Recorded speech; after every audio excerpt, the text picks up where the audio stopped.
Number 1. Boba Fett. When you think bounty hunter in Star Wars, one name echoes through the galaxy like a seismic charge in an asteroid field. Boba Fett. This walking arsenal in Mandalorian armor didn't just capture Han Solo. He captured our collective imagination with barely 4 lines of dialogue in The Empire Strikes Back. Born as an unaltered clone of Jango Fett on Kamino, young Boba watched his father get decapitated by Mace Windu during the Battle of Geonosis in Attack of the Clones. Talk about childhood trauma that'll send you straight into a dangerous career path. This defining moment transformed a boy into the galaxy's most feared hunter, carrying his father's legacy in Beskar steel and cold calculation. What makes Fett truly iconic isn't just his mysterious demeanor or that satisfying ka-chunk of his spurs, it's his reputation. Even Darth Vader had to specifically tell him no disintegrations during the bounty hunter lineup on the Executor. When the Dark Lord of the Sith has to give you special instructions about not vaporizing targets, you know you've earned a certain professional notoriety.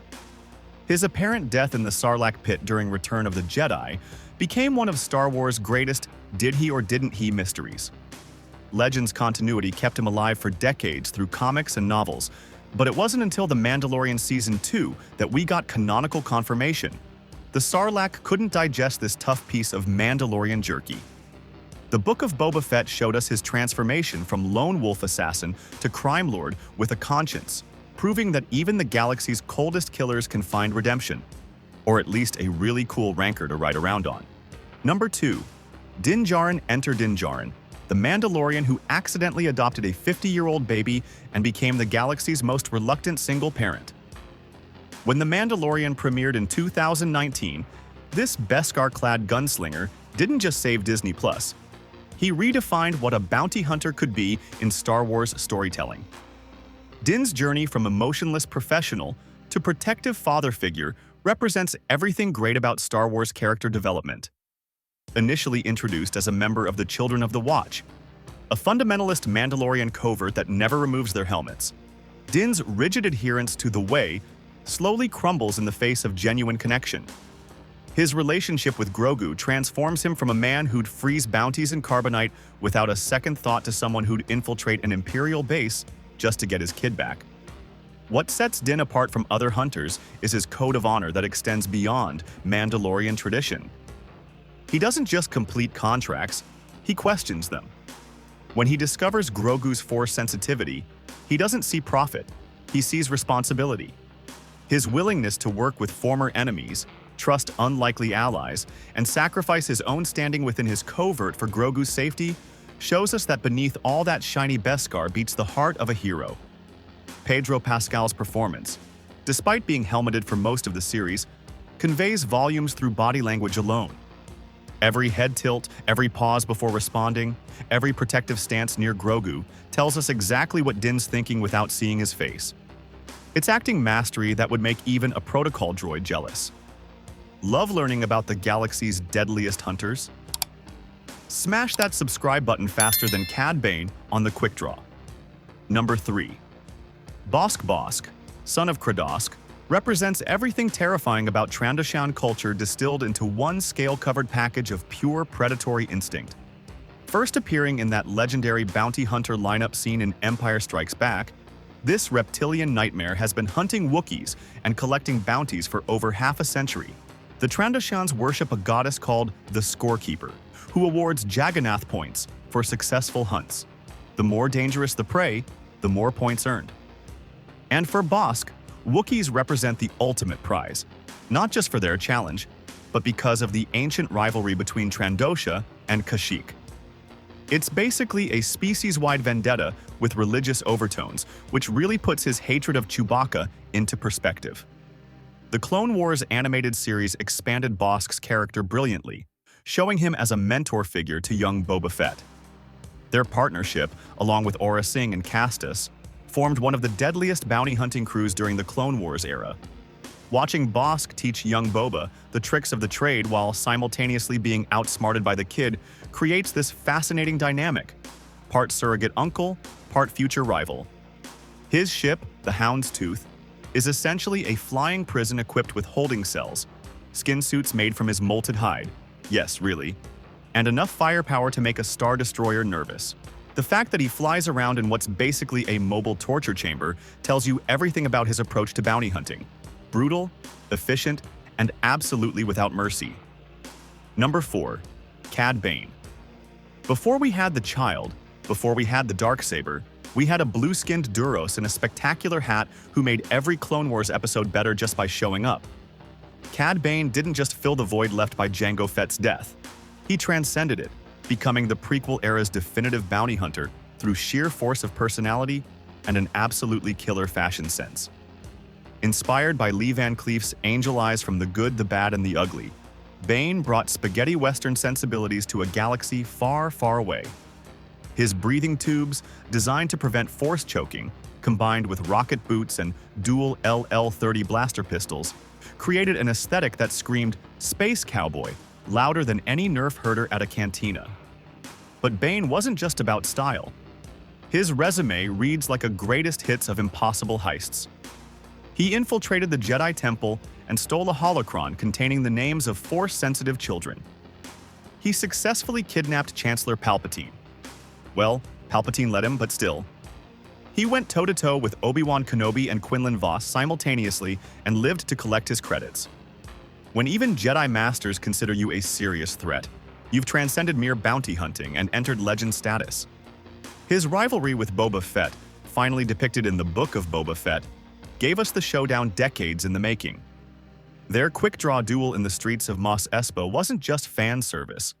It was the passing of a torch, the old gunslinger finally meeting his match in the next generation.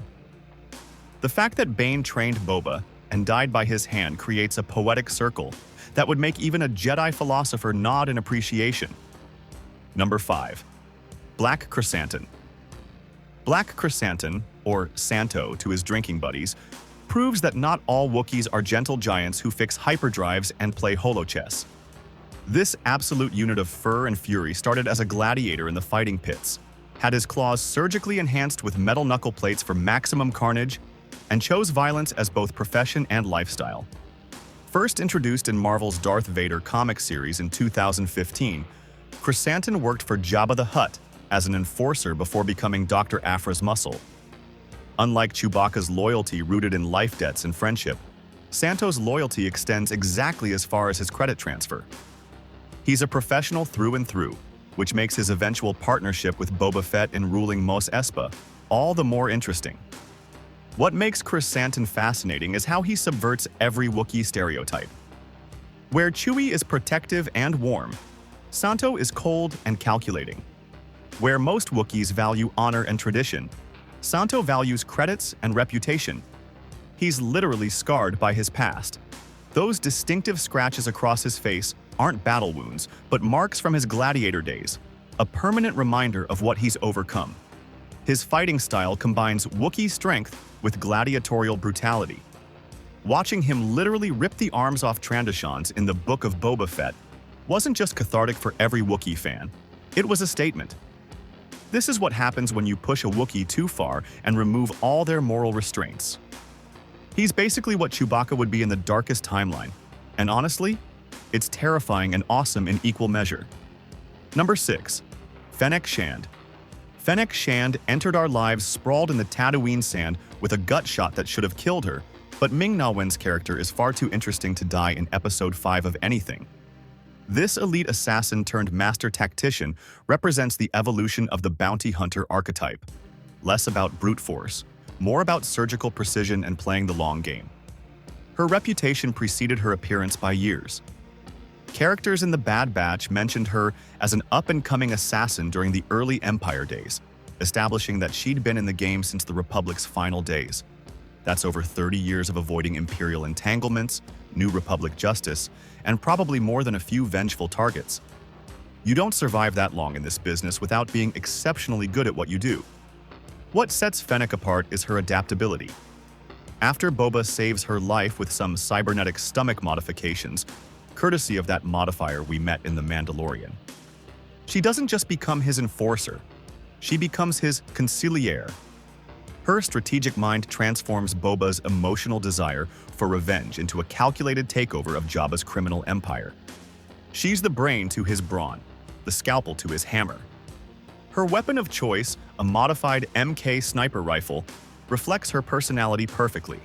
Elegant, precise, and deadly at any range. But it's her ability to read people and situations that makes her truly dangerous. She can spot a double cross 3 moves ahead and position herself accordingly. In a profession full of shoot-first personalities, Fennec thinks first, shoots second, and always hits her target. Number 7. Aurra Sing. Aurra Sing went from a blink-and-you'll-miss-it appearance watching the Boonta Eve pod race in The Phantom Menace to becoming one of the Clone Wars' most compelling antagonists. This alabaster-skinned assassin with an antenna protruding from her skull represents the darker side of mentorship in the bounty hunting world. A former Jedi Padawan who left the Order, though the exact circumstances remain mysterious in canon, Sing harbors a deep hatred for the Jedi. This backstory transforms her from a simple gun-for-hire into a complex figure whose every Jedi encounter is both professional and personal. Her skills and Force sensitivity make her uniquely equipped to hunt Force users. She's basically a specialized anti-Jedi weapon with serious grudges. Her relationship with young Boba Fett after Jango's death creates one of the Clone Wars' most dysfunctional found families. She's part mentor, part manipulator, using Boba's grief and anger for her own ends while genuinely seeming to care for him in her twisted way. It's like watching a toxic parent-child relationship where the parent happens to be a sociopathic assassin teaching Junior the family business. Tobias Beckett's casual mention in Solo that he killed Aurra Sing by pushing her off something gives her story a fittingly unglamorous end. No epic battle, no grand last stand, just another casualty in the underground world of bounty hunting. Sometimes the most dangerous hunters don't get legendary deaths. They just become cautionary tales whispered in cantina corners. Number 8. Greedo.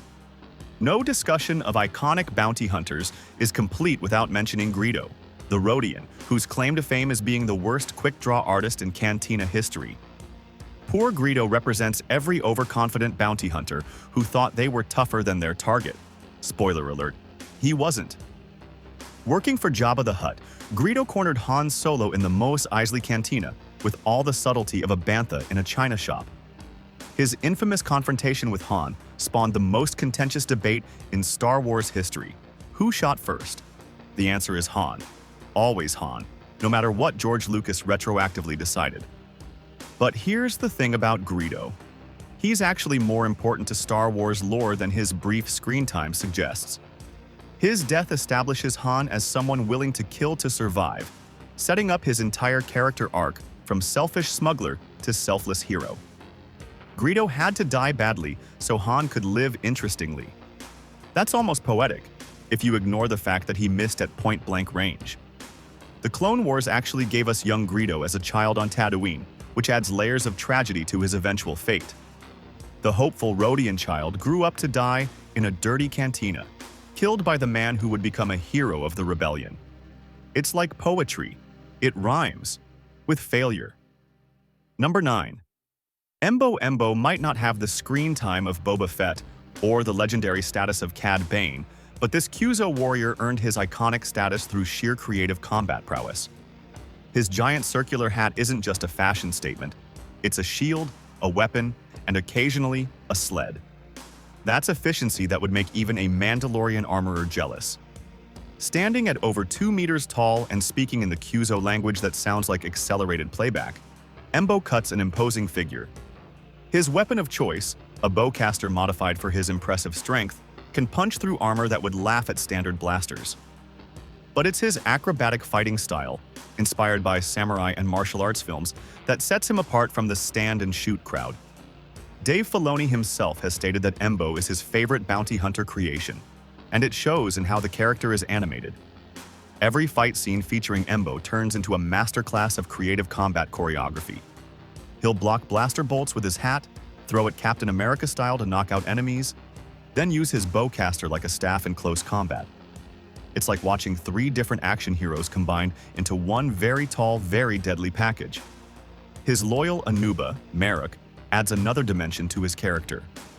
In a profession full of lone wolves, sometimes literally, Embo's partnership with his faithful hound shows a softer side.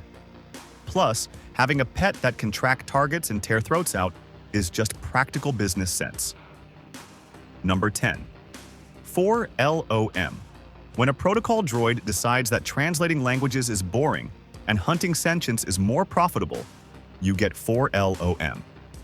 This former passenger relations specialist suffered a logic glitch that basically gave him free will, ambition, and a desire to understand the organic mind by, hunting it down for credits. Partnered with the Gand Feinsman Zuckuss, 4LOM represents one half of the galaxy's strangest odd couple. Where Zuckuss uses mystical meditation and religious tradition to track targets, 4LOM uses pure calculating logic and probability matrices. Together, they're like a buddy cop movie where both cops are trying to arrest you for money. The fascinating thing about 4LOM is his quest to understand intuition and develop it himself. He's essentially a droid trying to evolve beyond his programming, studying organic unpredictability by putting himself in life or death situations. It's almost philosophical. If Descartes were a murderous protocol droid asking, "I hunt, therefore I am."